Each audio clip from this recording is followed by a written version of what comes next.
Thank you very much for the invitation, ladies and gentlemen, dear friends. I have to ask to the interpreter to tune to another accent, quite strange accent for English, so thanks a lot in advance. It's really a pleasure to be here and to have a mutual exchange with you on our different cooperative experiences. It's always very, very useful and interesting to have this mutual exchange, to learn from one each other. I've been asked to speak about the role of the intersectoral organization.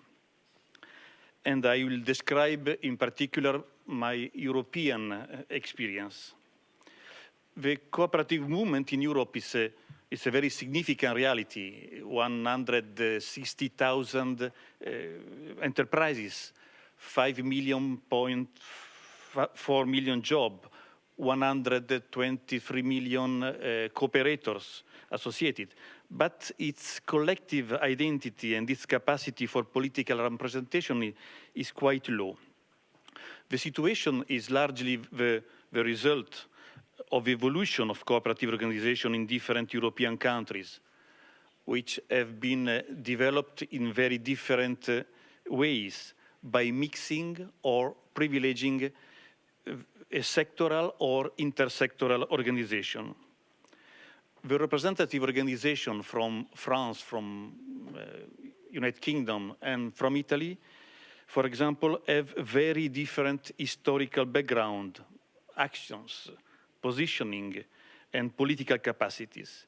In a very short, I will try to present the main characteristic of these three countries. In France, there are 21,000 cooperative enterprises with 24 million members, and the cooperative employ more than 1 million workers in all business sectors. They represent nearly 300 billion euros in combined turnover, subsidiaries included. Cooperatives in France are leaders in many fields. Agricultural cooperatives represent 40% of all the French agri-food market. Cooperatives represent 28% of the retail trade, and cooperative banks, as have been mentioned also before, represent 60% of the activities of the retail banks. In France, the Apex organization is called in GNC, the National Group of Cooperation, as officially established in November 1968 at the initiative of 5 sectoral cooperative organizations, and later 10 other federation and cooperative coordinations joined the 5 founders. In 2010, GNC changed the denomination, becoming Coop FR, Cooperative Enterprise, and the president is Jean-Louis Bancel here. So I spoke under control of the president. France, according to me, is the prototype of a sectoral model. The French cooperative model presents a great typological differentiation. Almost all cooperative sectors have reached an advanced stage of development at the individual level and a considerable level of sectoral organization. But on the other hand, the integration at the third level, I mean the level of the Apex organization, is quite weak. The situation remains characterized by a great organizational segmentation. This is not the result of a choice, of a lack of political will, but it's the history that saw the birth of the sectoral federation prior to the creation of COP FR. The element that permits to better understand the level of organizational separation of the French cooperative movement is revealed by the composition of its national secretariat, which employed only 3 people. 3 nice ladies, very, very competent and active, but just 3. The second example is the British one. There are 6,200 more or less cooperative in the United Kingdom. Since 2008, there was an increase of 28% of the number of cooperative in the UK. The cooperative economy has increased by 23%, and there was a 36% increase in the number of cooperators that became more than 50 million. It's a huge progress in few years.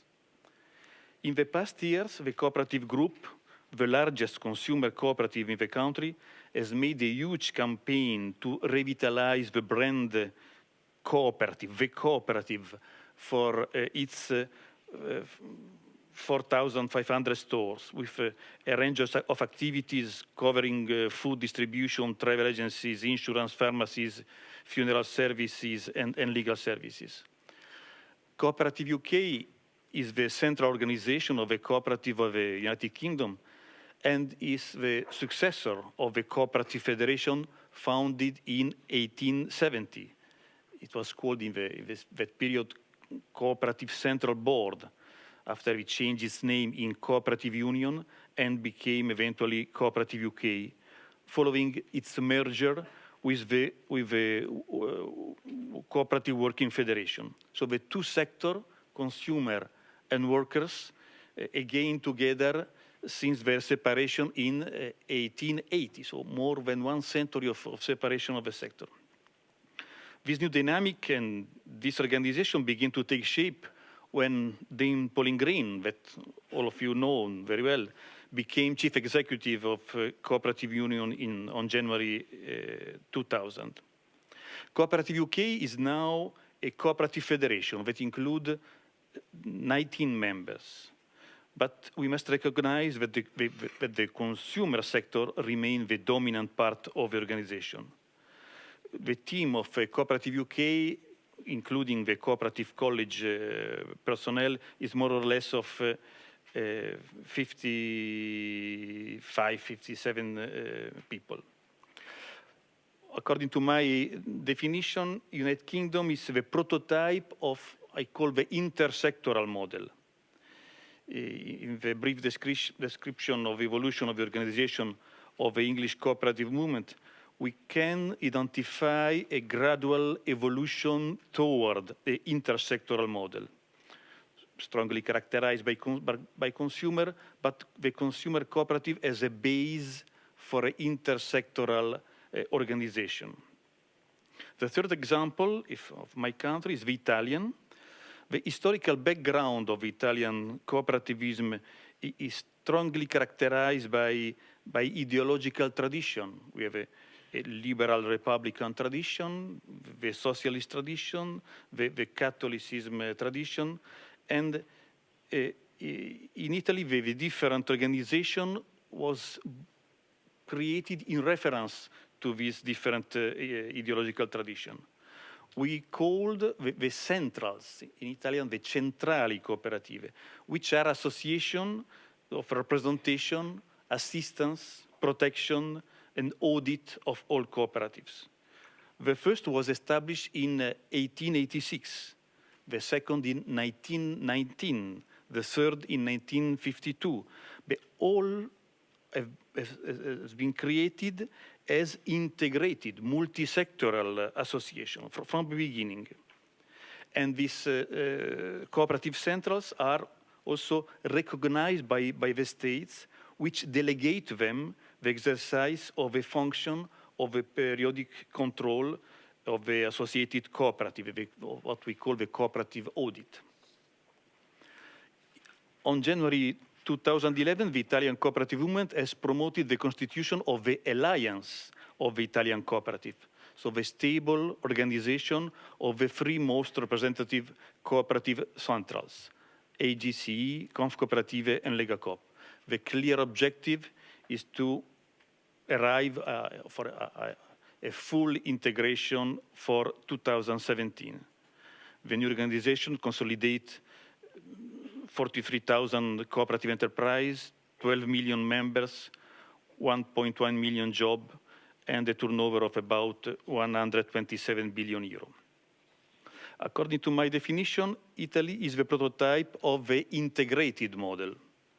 The organization of a cooperative, thanks to the tradition of the centrals, present characteristic of strong integration that will be reinforced with the recent constitution of the Italian Cooperative Alliance. The central organize political representation on two levels. A first, horizontal, organizing on a territorial basis, provincial, regional, and national, all cooperative, regardless of the sector of activity. And the second is more based on their activity. So it's a sort of matrix model with an horizontal and on a sectoral organization.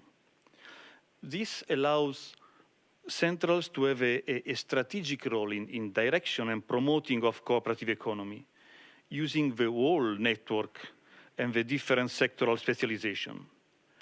Consequently, the function of entrepreneurial development, like the transfer of know-how, training, coordination of strategic projects, research, financial instruments of the system can produce very effective results for the cooperative economy.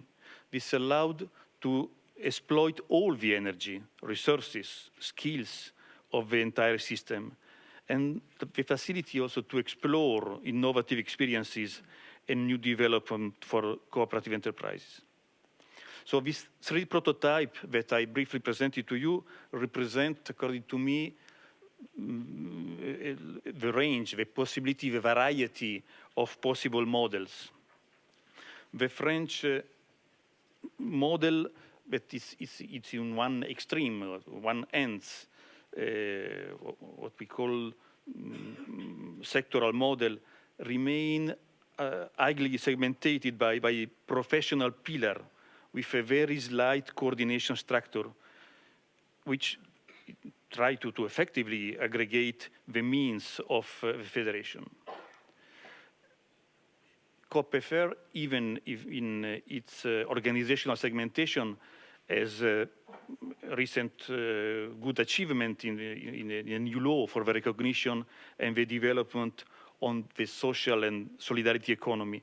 So reflect also the capacity to have a strong political relation with, in the case of the law, is, according to me, the worker sector that emerged as holder of innovation and object of attention of the legislator. The British model, this prototype of intersectoral, was able to start a new dynamic, which has been defined the cooperative renaissance by our British colleagues. This cooperative renaissance was in cognition of the new intersector organization. The dominant sector, the consumer cooperative, became the basis and support for a broader and extensive service. It has embraced other structural sectors with their staff and became the representative platform of the entire cooperative movement in the country. And they changed also the denomination. The third one, the Italian model, the integrated model, I think it will be difficult to understand and to explain the recent innovation of Italian cooperative, recent and past, I mean, innovation of the Italian cooperative, without considering the integrated system into the centrals. For three emblematic cases of promotion of new sector, the social cooperative, that is a success story nowadays, 12,000 cooperative, 350 employees, and the huge network of activity on all the services for education, health, and the social services. The second example is more linked to the new health cooperative, and that you in Japan already developed several years ago. And the third one, more related to the community cooperative, a new experience that we try to explore to avoid the population for a more far away and isolated part of a country. So are three different examples that cannot be understood without the support, the accompaniment, the organization of a cooperative central. That this initiative would have hardly seen day, or at least in a very different and not so favorable condition without the support of a central. Even with a very fast and inevitably incomplete analysis, it's possible to observe the importance of the role played by apex organization in each of the countries observed. It appears that where conditions have promoted groupings of the cooperative sector in more integrated and structured association, efficiency in the capacity of political representation, in the provision of service, in innovation, in the promotion of new cooperative, especially in new sector, has been stronger. In the French model, all resources, not only human resources, remain concentrated in the sectoral dimension, banking, agriculture, transport, and so on, which is highly specialized, but with a very low intersectoral integration. In Italy, it's the opposite. It's the integrated dimension which prevails. The function of union, the function of confederation is put forward, and then there is a sectoral belonging. Between the two ends of the spectrum, there is this middle position of the English model that presents a dynamic clearly oriented toward a stronger intersectoral integration. This national analysis enables us to compare the experience and to formulate some possible direction for the cooperative organization at the European level. We have to start, just probably you know, the 28 member states of the European Union are confronted with an institution like European Union that have a huge impact on each national policy. So the European Union, for us, is becoming a crucial institution, and we have to cope with this new institution. So also cooperatives have to organize themselves vis-à-vis of this European institution. And the construction of European cooperative presence has followed a pragmatic and sectoral way. They organize themselves in response to a gradual increasing of influence of European policy in different sectors. So the cooperative established sector after sector, independently from each other, a specific European presence in Brussels from the end of the 1950s. The first was of the consumer in 1917, and one by one, 7 different sectors, cooperative sector organized in Brussels. The first, as I told you, in 1975, the last in 1988. So almost 30 years to organize 7 sectors in Brussels. So this was a process without a strategic global vision as movement, but rather an opportunistic and pragmatic sectoral positioning vis-à-vis of European institutions. An informal coordination was established in 1983, and the constitution of Cooperative Europe as a result of a merger of the cooperative coordination in Brussels and ICA Europe was in 2006. Cooperative, you can imagine the number of lobbies operating in Brussels vis-à-vis of your institution, thousands. And so also the cooperative are confronted in their action to the multitude of lobbies that often have infinitely more resources. Moreover, this Cooperative Europe was created few decades after European cooperative sector organization, which are, in the majority of the case, much more structured and with a long tradition of relation with other socioeconomic actors and the European institution. Currently, each European Federation of Cooperative has its own strategy. A strategy of the entire cooperative European movement is not yet visible.